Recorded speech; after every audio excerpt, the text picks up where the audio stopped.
well, TV fans, she has brought the classic character Lyra Silvertongue expertly to life in HBO and BBC One's adaptation of his Dark Materials.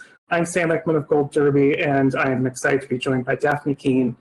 Dafne, these books have been, really beloved, and they've stood the test of time and endured. I'm curious, did you read the books at all and sort of grab from those from inspiration, or did you want that to be a separate thing from your own character? No, I'm a massive fan of the books. So I hadn't read them before I started doing it, but then once I started filming, I really got into the books. I read the 3 of them in like 2 weeks, literally like back to back in between takes. So I definitely did take from it a lot, because I think that if you're doing a character from a book, as much as you want to separate the book from the actual show or the film or whatever it is you're doing, you can't, because the character has been created in a book. So for me, it really helped me knowing where Lyra begins and where Lyra ends, so I can time the character's arc, and so that I can, get to know the characters better, because in Philip Pullman's amazing novels, obviously you have much more time to investigate the inner life of the characters than you do in a TV show.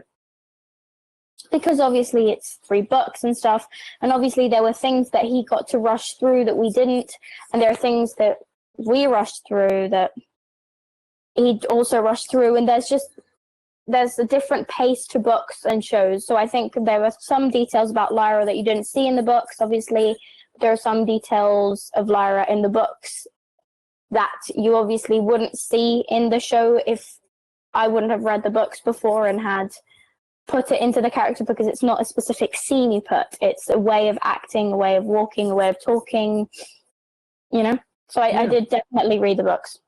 Yeah, and it's nice in an adaptation to have we have 8 episodes in the season to sort of explore the story with a lot of time. I'm wondering kind of what did, Jack Thorne wrote the episodes. Did he talk to you at all about what kind of world he was setting up with his adaptation and what sort of tone was being set? Well, season 2 wise, yeah. Season 1 wise, but not really, because I was cast not really late, but not like a year before or something. So I feel like Ruth had much more contact with Jack Thorne on the first season than I did. I came into the show and I met with Jack and Jane and Ruth and stuff in the audition room in another meeting, and then we had a few rehearsals and stuff. And I obviously did talk to Jack about things, and we had meetings about scripts.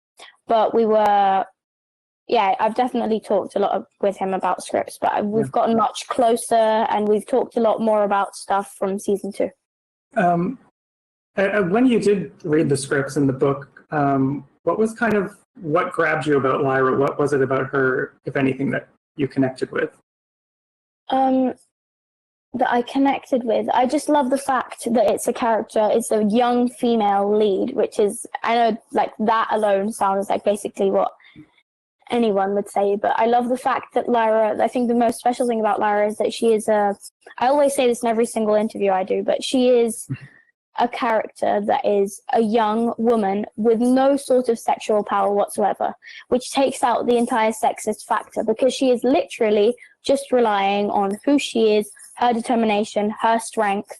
She is not relying on any sort of sensual manipulation or sexual energy. She's not relying on any of that, which I think is really big for women now in 2020, for example, because we are, even if there's all of this Me Too and Time's Up and all of these anti-sexism movements, we still live in a very sexist world. And I think it would have helped me a lot when I was little to see a girl who is genuinely just a force of nature without any sort of sexual connotation, which I think is very important. So that was definitely what first drew me in, and then obviously the amazing world that Philip Pullman wrote.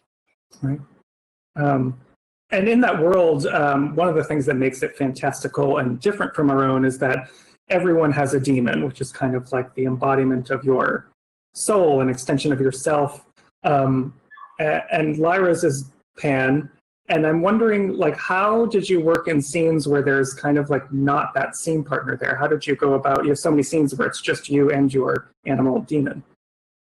Well, We had puppeteers, so we had little puppets, and I had sometimes the actor who plays Archie on set. So I would hear sometimes his voice and stuff, but we always had a puppet, and we did a puppet pass, and then you memorize what the puppet did, and then once you repeated it, you would have to remember what the puppet did, and you'd act it out again, which was fun. But it was also like it meant more takes, so it was quite hard. It was hard at the beginning. It was quite hard at the beginning because obviously, like, when you're doing a scene, for example, for you and me right now, I'd have to be focused on Pan and on your demon, so it makes 4 people instead of 2 in a scene. It's always like twice as many people, and if you're talking with someone, you have to look at the demon. It's just very confusing. Because Pan is kind of like an extension or a piece of Lyra, did you kind of consider his actions and dialogue when thinking about your own character, or is there a separation there? No, definitely on set, at least, I got on really well with the puppeteers because obviously I did a lot of scenes on my own. So I obviously got really close with them, and we got to this point of sort of understanding between the puppeteers and the actors, where I'd be in a scene and I'd be like, oh, what do you think about doing this with Pan? And they'd be like, oh, what do you think about doing this so that you have this to do with Pan? And we'd always have chats about what's Pan doing in the scene, what's, you know, like what's going on demon-wise. So nothing that you see on camera is random. Like, it was all thought really carefully through by Russell Dodgson and all the puppeteers and me and Ruth and all of the actors and the directors and stuff. So there is nothing random about demon movement at all. Does that also apply to like Yorick and the polar bears? Because I kept thinking like, well, does she have a puppeteer or an image there, or does she literally have to act and emote just surrounded by nothing on set because they're digital creatures? Well, I mean, there was like 50 million different versions of Yorick puppets. You know, obviously there's Joe Tanberg, who plays Yorick, who's like my favorite human being on earth. No, he's genuinely, like, he's hilarious. He's honestly, he's proper artwork himself. He's like one of the most talented people I know. He does the most amazing, like, you'll be filming with him and you don't even need the puppet. You just hear his voice. Like, the voice you hear in the actual show is basically, they did a tiny bit of tuning and stuff, but it is basically what Joe did on set. So what they did was they had this big, like, Joe would be dressed in all white, so it would like reflect on me. And he had this helmet with a GoPro on, which filmed his facial expressions so that then they could like VFX them onto Yorick. And he had weights on his feet because he wanted to tread heavier. This is how method Joe is. And then, so they do one take with Joe in the head, which was like a whole scaffolding, like really realistic head, like shape-wise. And then they pull the head out and they do Joe with a weird thing like that, which had 2 balls, which were supposed to be the eyes, and then another like tennis ball thing, which was supposed to be the nose, that was just the weirdest one. You just had like wires poking at you. And then it was so awkward. And then there was the third option, which was just Joe on his own, like being Joe. And then when they wanted a clean pose, it would just be me acting to literally thin air. There was this, I had to hug Yorick at one point, and it was just nothing. They couldn't, like, I did one take with Yorick, and then they were like, now remember. And I was like, I'm hugging a polar bear. This is so awkward. That does sound very awkward. One of the interactions I love the most from you is just your scenes with Ruth Wilson as Mrs. Coulter are so great, because I feel like that character gets a little bit more time, more exploration into her backstory than the book gives at times. And I'm just curious, because they're both kind of trying to outsmart one another. They both have a tangled history together. What was it like working with Ruth? Because you have great chemistry together. Well, I think firstly, I love all of the actors on the show, but Ruth and I, we get on really well, like especially, we get on really, really well. And me and Ruth just have a really good time on set because we just go crazy. Like, we're both pretty energetic people. And it's just like every time we film, we start off quite subtle. And then by the end of the day, we're like, I spat chamomile in her face. She like tackled me, like it goes really full on. But I think me and Ruth, I met Ruth at the audition, and literally the first thing she said to me, she shook my hand and she was like, Ruth Wilson. We have really similar eyebrows. Like, that was literally my start of my relationship with Ruth. But we get on really, really well, and I just love acting with Ruth because of what I said, because of the levels it gets to. It gets completely crazy, and we just get really carried away. And Ruth's so amazing as an actress that it's just like breathing the same air as her. You're bound to learn. Like, she is amazing. Yeah. She has, there's so much there that like challenges Lyra's trust. And I think that's kind of a theme that runs through the series, is this distrust of establishment, distrust of adults. You even have a moment where you wonder if, like, can I trust Matt Costa, who's supposed to be a guardian of mine? So what do you think? Is that fair to say that that's a theme running through? What does that do to Lyra? Oh, yeah, definitely. I think a lot of the theme of the show, like you said, is trust and truth. And if you trust the truth, because obviously the alethiometer, for example, it says the truth, but it's maybe not the truth you're wanting to hear, meaning you're asking a question and it's asking you something else. So do you have to trust it? Even though it's the truth, like the entire Roger thing. Yeah, he is like the alethiometer is technically telling the truth, but it's not telling it the truth that Lyra needs to hear. And Ruth-wise, I mean, Mrs. Coulter-wise, it is genuinely the entire search of Lyra during the entire show, I think, through the books and stuff, is looking for people to love her and for her to trust.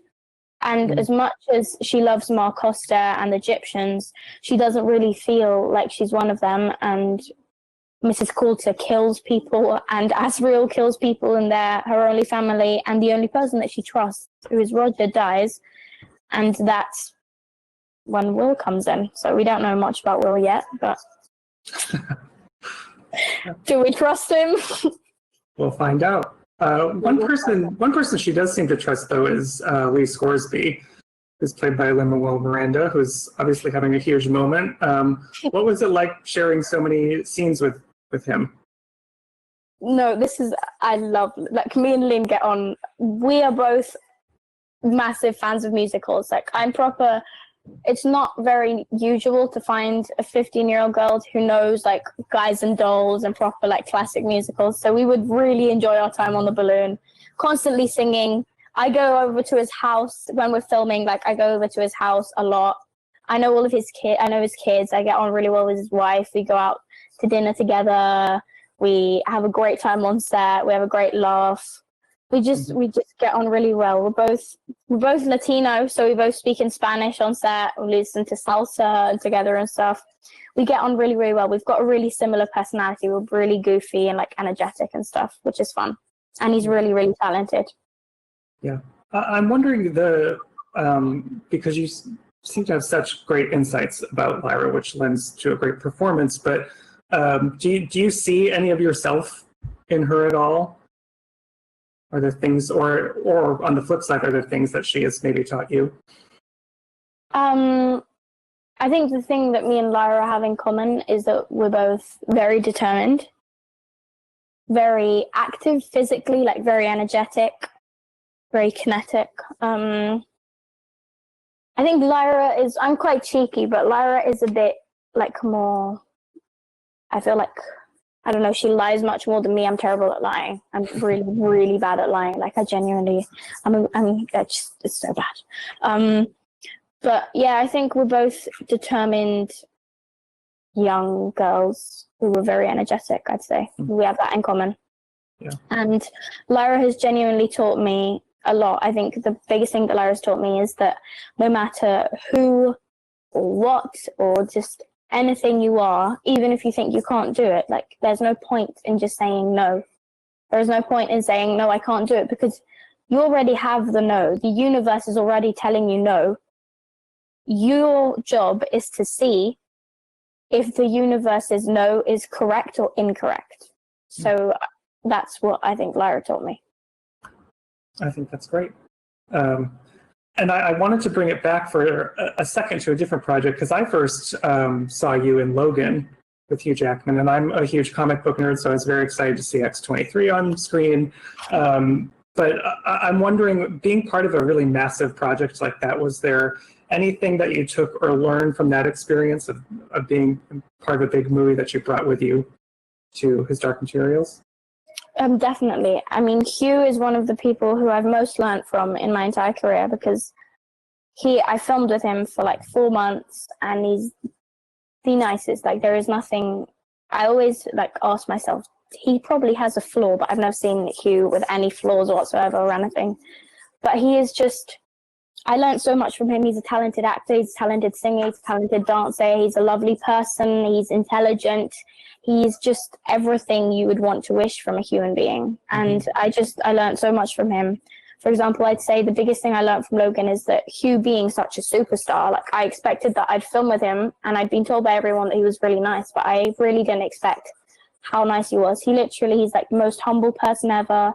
And he did this thing where he bought these lottery tickets, and every Friday he'd pass them around saying, Lucky Friday, and he'd give them to like everyone on set. There was hundreds of people on set. He'd go one by one, and and I asked him once, Hugh, why do you do this? And he said, well, because I'm always in front of the camera, and I don't get to meet all of these people who work behind the camera, and this is a good way of showing them my gratitude for their work. And that just, it really hit me, like, wow. So I think I really took that with me, knowing that obviously when you're filming, you're not you're not the only thing that's going on, but there is so much work that as an actor you genuinely just don't see. You see the cameras, the director, sound, but you're not seeing the people who prep the set before you arrive while you're sleeping, or the people who clean the set when you're gone, or the people, just so many people who you don't get a chance to say hello to and say thank you to. And Hugh took out the time of his Fridays to do that. So